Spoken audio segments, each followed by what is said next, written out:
সংগ্রাম বিয়ের সংগ্রাম, এবারের সংগ্রাম চরিত্র রক্ষার সংগ্রাম, এবারের সংগ্রাম ব্রেকআপ করার সংগ্রাম, এবারের সংগ্রাম হারামকে ছেড়ে হালাল ধরবার সংগ্রাম।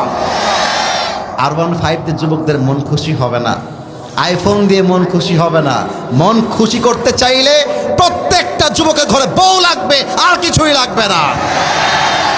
আব্বা একটু বুঝেন, আল্লাহ বাবাকে বোঝার তৌফিক দান করে পড়েন সবাই আমিন। আব্বা জান, আপনি দাড়ি রেখেছেন, আপনাকে দেখতে অনেক ভালো লাগে। আমার নানা রাজশাহীতে এসেছিল, খুলনায় বাসা। আমি আমার দাদাকে দেখি নাই জীবনেও, ছবিও দেখি নাই। তো আমার সামনে মুরব্বীরা বসলে মনে হয় আমার দাদা আমার সামনে বসে আছে। দাদা যান, আব্বা যান, দাড়ি রাখলেই জান্নাতি হওয়া যাবে না, নামাজ পড়লেই জান্নাতি হওয়া যাবে না। আপনার মেয়ে যে পার্কে গিয়ে প্রেম করে বেড়ায়, এই খবরটাকে আপনি রাখতে গেছেন আব্বা যান? বলেন না। আপনি জাস্ট 5 ওয়াক্ত নামাজ আর তাহাজ্জুদ পড়লে জান্নাতি হওয়া যাবে না।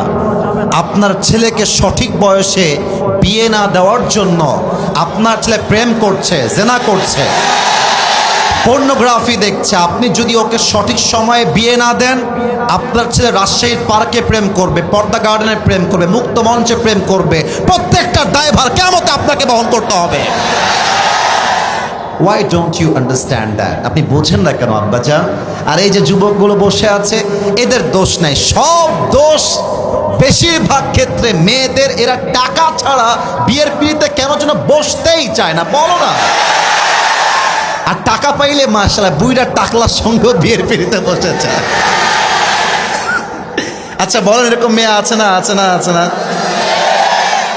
রাজশাহীর ভাষায় আমরা যখন দেখি কিছু ঘটছে এরকম, আমরা জবের ব্যাপার, কে বে, কাকে বিয়ে করলো বে, কাকে রেখে কাকে করলো।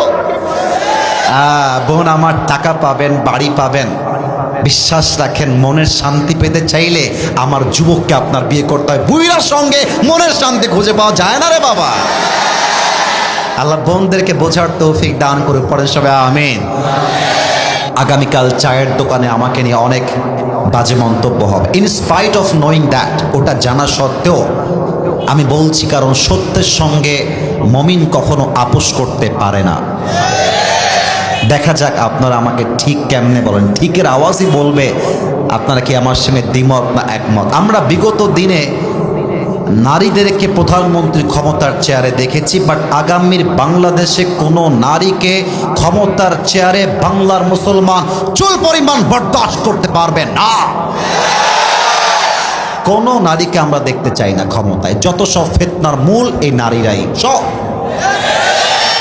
নারীরা মায়ের জাত। আমি ডিসরেসপেক্ট দিয়ে কথা বলি নাই। দেখো না, সালমান শাহের দিকে তাকাও, মারছে কে? ওর বউ তারে মারছে।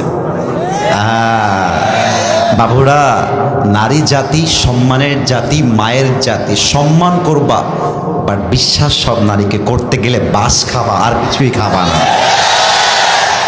আর একটা কথা মাথায় রাখবা, বেশিরভাগ নারী নষ্ট হয় মায়ের জন্য। মা নষ্ট, মেয়ে নষ্ট। মা ভালো, মেয়ে ভালো।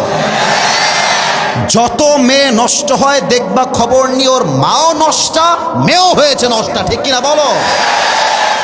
আর নারীরা মিথ্যা বলতে পারে খুব সাজিয়ে, আমি তোমাকে ছাড়া বাঁচবো না, তোমাকে ছাড়া আমি মরে যাব। আরে বাবু, दाल में कुछ काला तो जरूर है, धोखे में पड़ना नहीं है। ये जिंदगी अपना जिंदगी है, किसी लड़की के लिए अपनी जिंदगी बर्बाद हो जाएगा ये तो नहीं हो सकता मेरे दोस्त। একটা মেয়ে ধোকা দিয়েছে মানেই যে আমি বেকা হয়ে যাব? নো। আরে ওর জন্য একটা বিয়ে জায়েজ, আমার জন্য 4টা বিয়ে জায়েজ। ও একটা করবে, আমি 4টা করে দেখায় দিব, বড় টাইম নাই। আর একটা কথা মাথায় রাখবা, এটা আমি বলে শেষ করতে চাই যাতে করে তোমরা মনটা হারিয়ে না ফেলো। মাথায় রাখবা, নারী জাতি অলওয়েজ বেটার অপশন খুঁজতে যায়, এবং যেই নারী পরকীয়ায় আসক্ত, ওই নারীর সঙ্গে আর যাই হোক সংসার করা যায় না যুবক ভাইরা আমার।